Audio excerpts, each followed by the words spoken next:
Thank you, Professor Arvind. I would now like to call upon the third speaker, Dr. Bhushan Patwardhan, to kindly come and give his talk.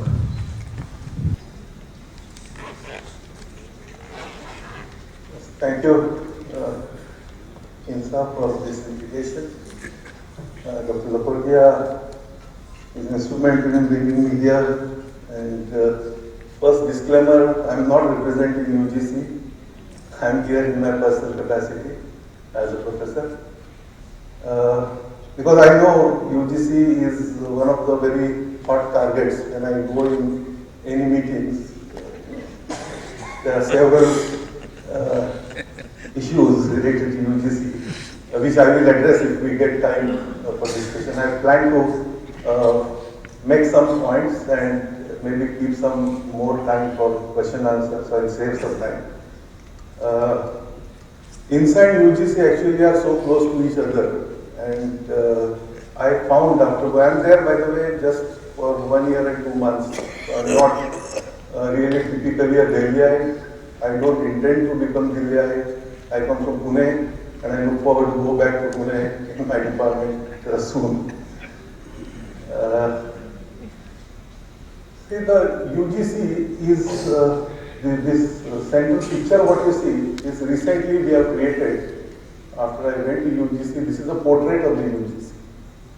UGC had no portrait also. This UGC, this portrait actually is prepared by one of the very eminent artists, which balances the right brain and left brain function. So, indicating that humanities is also important when we are talking about science. Today, we are talking about science education more, but we have to keep humanities also in picture. I will not go in these details, but as of now, we have 993 universities. And the way in which universities are growing, especially the state private universities, soon they are likely to take over state public universities in India, which is really a worrying situation.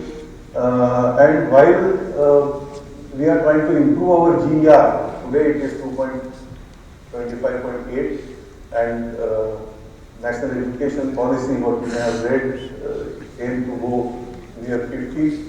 And I keep on engaging discussions with the ministry and even internally that in a race to just improve education, GER, we should not create hollow education. So just by increasing number for the number's sake is not going to help. This is the main slide. In UGC, when I went there, my job there is quality mandate of UGC. And this quality mandate has 10 verticals. And I'm just looking after these 10 verticals and not the routine at the UGC.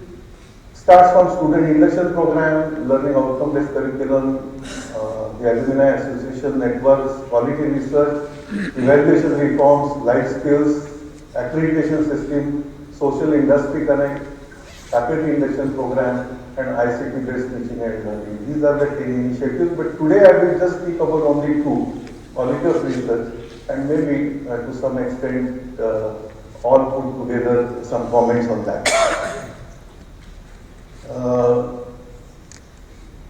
As I was telling you, UGC, I don't consider that UGC is some building on Bahadur Shah Zafar Marg, which is near INSA.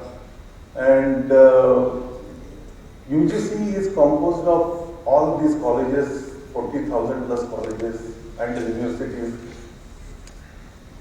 And as the involvement of these institutions at the high level, at the good level happens, UGC is likely to become good. And therefore, I have been really trying to involve more people in our system. Because quite frankly, there are problems at UGC. There is no doubt about it. There are problems with our expert committees. But expert committees require expert people. And that's what I try to do. I'll share some of my experiments and experiences. When we started, when I took over, by the way, I was not hoping that I will go to Delhi as UGC vice chair. Because just about 8 months back, I had published an article in Current Science in which I had shown that 88% journals from UGC approved list are boobies.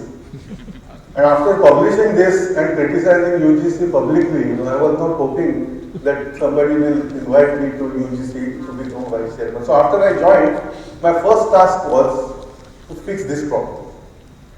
And obviously, no better person than Dr. Lakotia I got getting.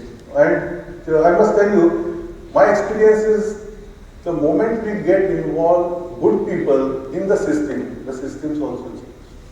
And this is the example, faculty development program, I talked about it, but quality doctoral research was one of the major issue, and I requested Professor Balram.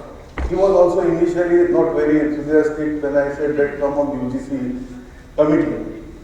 But then I said, no, we must come together and try to change the system. He agreed. He appointed a committee under his chairmanship, and he submitted a very good report which is now in implementation stage. I will give you highlights of that. But one of the major things which his committee suggested is going away from the compulsory publishing condition to submit PhD, because we thought that that was one of the main reasons for giving more and more desperation for students and giving more and more opportunity for predators to attack.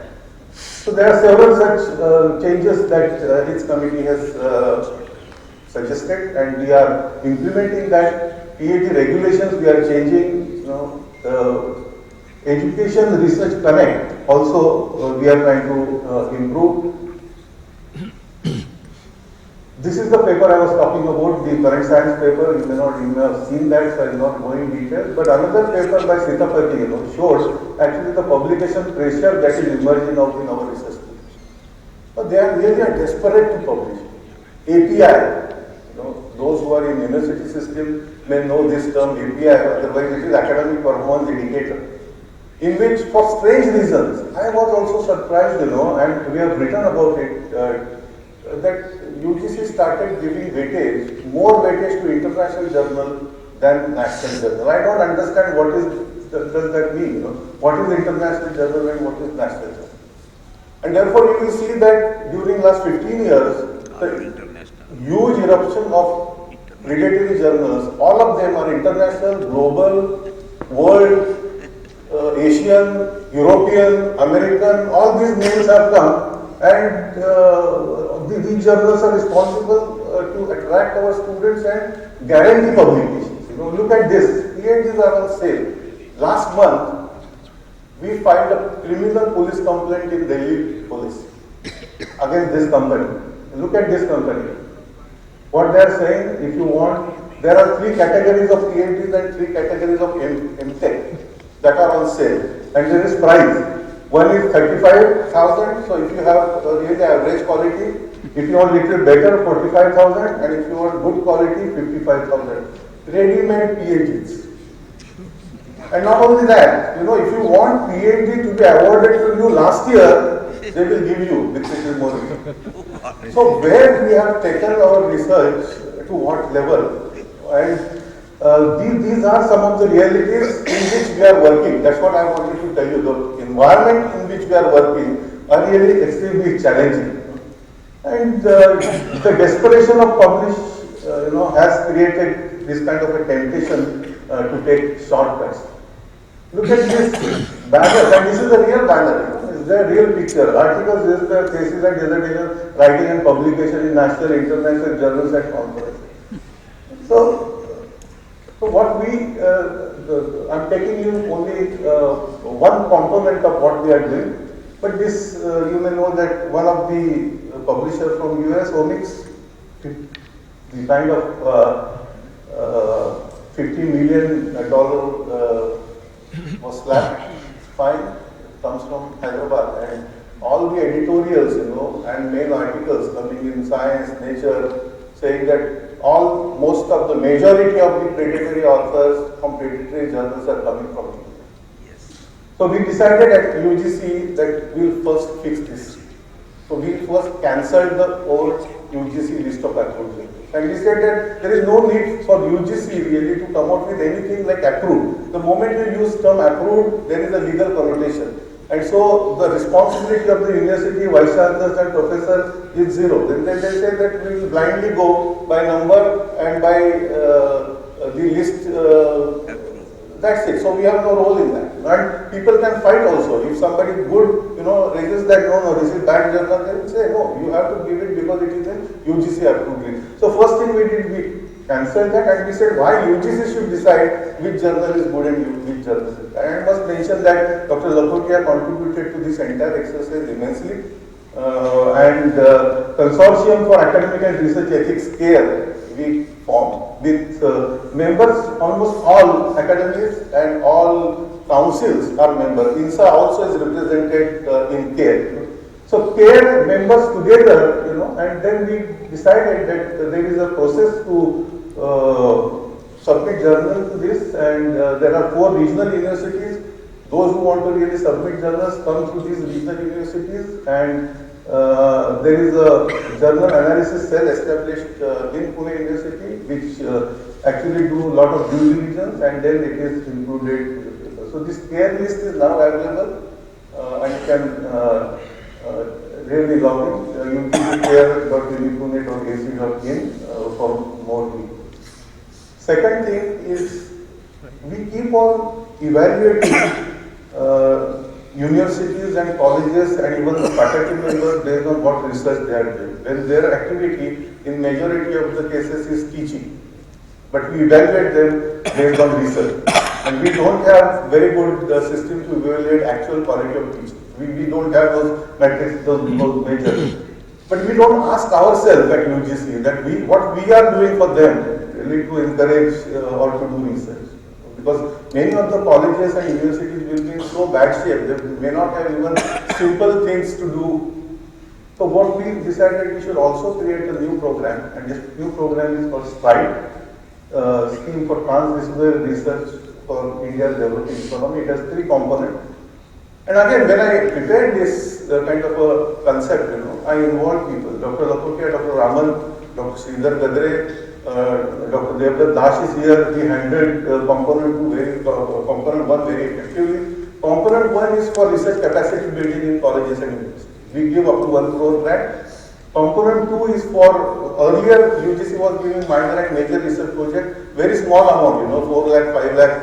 And what we were expecting, same thing, what research you can do in 4 and 5 lakhs of rupees. So most of the time we realized that it was cut and paste, and the whole scheme was not really successful. So we closed that, and it is replaced with this component 2, which is up to 50 lakhs to 1 crore. And this component is being chaired by Professor Shekhar Mande, Dr. Shekhar Mande, with an eminent team of researchers. And component 3 is about support to humanity. Because we said that for science there are several opportunities to get funding. For engineering, technology, medicine, there are ICMR, DSC, DBT, but for humanities we will fund. So this scheme is focused on humanities, high impact national network research project in the area of humanities. So this tried, a lot of people, my experience is in last 1 year, 2 months is, the moment I have involved good people in the system of UGC systems have changed. And that's what I want to do in future, whatever time I may get here. And with this, I would like to close my talk, but we'll keep some time for question answer, because I know you also may have some suggestions or some comments on UGC, which I would like to take back and work them on. So I will cut short my presentation at this stage, and thank you very much for giving me this opportunity, and look forward for more interaction.